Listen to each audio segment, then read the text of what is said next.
Assalamualaikum warahmatullahi wabarakatuh. Kembali lagi bersama saya Setio Prayugo di channel S Prayugo.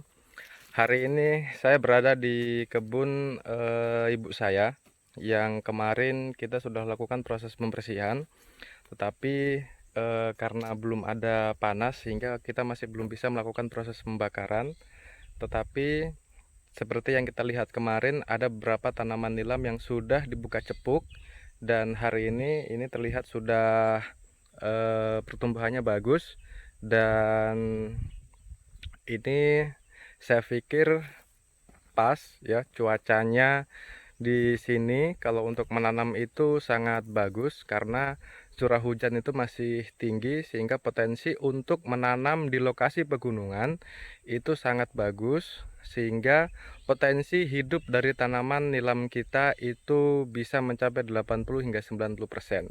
Nah, bagaimana pertumbuhan dari tanaman nilamnya ibu saya kemarin yang sudah ditanam? Kita lihat. Baik, ini adalah tanaman nilamnya sahabat-sahabat semua yang kemarin sudah dibuka cepuknya. Jadi bisa dilihat di video saya sebelumnya yang judulnya itu soal aplikasi pupuk kepada tanaman nilam. Nah, itu yang kemarin itu baru dibuka cepuk, dan hari ini kita bisa perhatikan pertumbuhan dari tanaman nilamnya juga berpotensi untuk hidup. Sisa ini dilakukan proses perawatan ya. Saya melakukan proses perawatan untuk mengaplikasikan pupuk di tanaman nilam ini gitu. Nah, seperti misalnya ini penggulung daun. Nah, ini saya yakin ada kutu daunnya ya.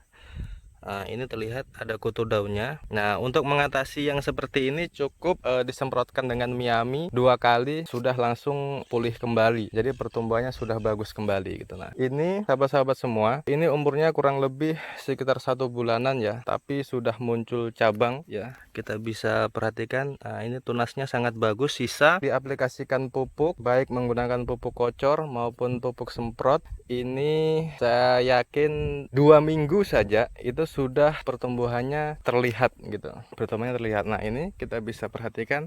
Ini sangat bagus dan ini sudah berpotensi untuk hidup subur ya. Ini terlihat sehat, tidak terserang hama. Nah, sisa ini diaplikasikan pupuknya gitu. Karena ini musim penghujan, sisa memakai 2 metode. Apakah dikocorkan atau dibenam pupuknya. Kalau misalnya pupuk yang digunakan adalah pupuk padat. Nah, ini sahabat-sahabat semua. Jadi kalau misalnya kita memiliki lahan di wilayah pegunungan, sehingga ini sangat bagus kalau misalnya dilakukan proses penanaman di bulan-bulan ini gitu. Karena kenapa? Di bulan-bulan ini yang pertama cuacanya bagus dan tidak perlu kita menggunakan metode seperti di bedeng terlebih dulu, karena kalau misalnya kita memakai metode di bedeng terlebih dulu, itu kalau di lokasi pegunungan seperti ini sebenarnya sangat bagus. Hanya saja kita buru cuaca supaya kalau di musim penghujan ini cuacanya tetap cocok untuk kita melakukan proses penanaman secara langsung gitu. Tidak perlu melakukan proses pembedengan terlebih dulu.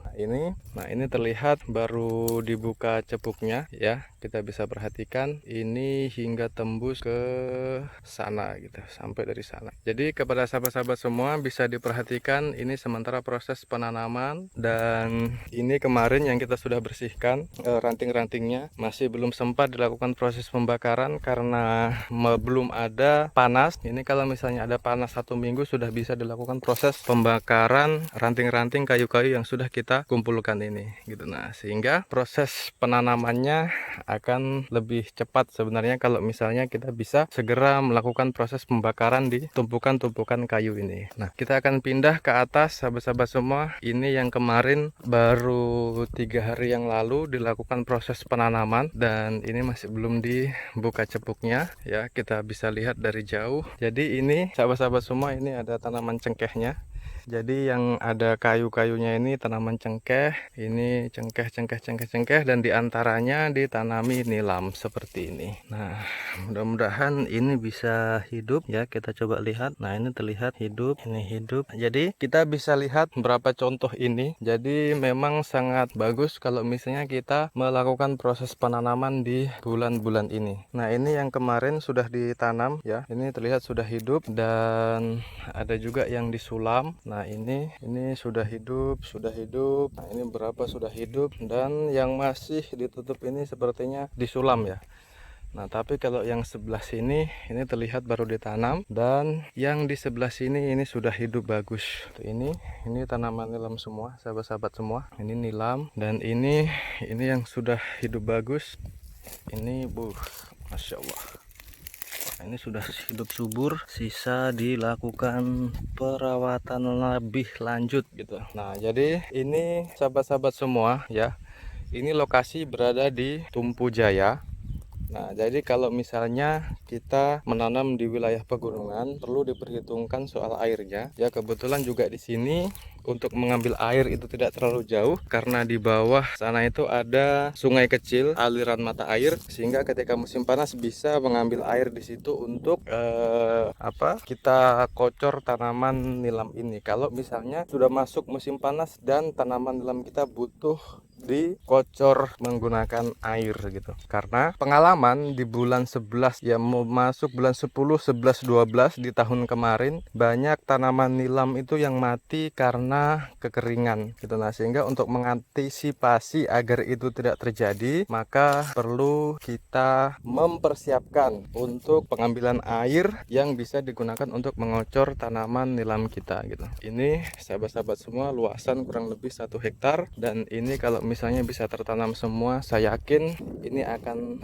profit gitu. Karena kenapa? Ini bekas tebangan yang tentunya tanahnya ini masih subur-suburnya ya, sehingga kalau misalnya ditanami nilam itu berpotensi untuk hidup suburnya itu di atas dari 70%. Kita bisa lihat saja ini terlihat sudah hidup, sudah subur. Sisa pengaplikasian dari pupuk yang cocok untuk tanaman nilam kita. Nah, jadi kepada sahabat-sahabat semua, ini juga di umur segini kita sudah bisa melakukan pemangkasan pucuk ya. Ini sudah bisa dipangkas pucuknya yang berfungsi untuk mempercepat proses pertumbuhan tunas ini gitu. Ini tunas ini cepat memanjang gitu. Nah, jadi kepada sahabat-sahabat semua, kalau misalnya tanaman nilam kita sudah tumbuh seperti ini ya, sekitar ada 5 ruas yang hidup ya seperti ini. Misalnya ini 1, 2, 3, 4, 5, 6, 7. Nah, dari bawah hingga atas itu ada 7. Ini sudah bisa dipangkas pucuknya gitu. Nah, kalau kita pangkas pucuknya, maka tunas yang ini di tiap-tiap cabang ini dia cepat untuk tumbuh gitu. Nah, jadi di umur sebulan sudah bisa dilakukan proses pemangkasan pucuk daun yang tujuannya untuk mempercepat pertumbuhan tunas yang ada di tiap-tiap cabang. Baik, terima kasih kepada sahabat-sahabat semua petani nilam di seluruh Indonesia. Jadi ini tanaman ibu saya ya, kita kawal supaya proses pertumbuhan dari tanaman nilam ini itu bagus dan tidak sia-sia dalam mengeluarkan budget dalam memelihara tanaman nilamnya. Baik, terima kasih. Sebelumnya saya ucapkan banyak-banyak terima kasih sudah support video-video saya, channel saya di seputaran tanaman nilam atau di seputaran pertanian, sehingga saya sekali lagi yang belum subscribe mohon di support lagi saya untuk menekan tombol subscribe dan membagikan video-video saya gitu, sehingga kita bisa sharing, kita bisa diskusi, tukar pengalaman di seputaran tanaman nilam itu sendiri. Baik, terima kasih kepada sahabat-sahabat petani nilam di seluruh Indonesia.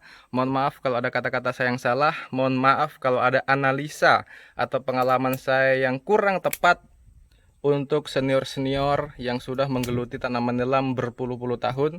Mohon diluruskan lewat kolom komentar. Baik, terima kasih. Saya Setio Prayogo. Salam petani nilam Indonesia. Wassalamualaikum warahmatullahi wabarakatuh.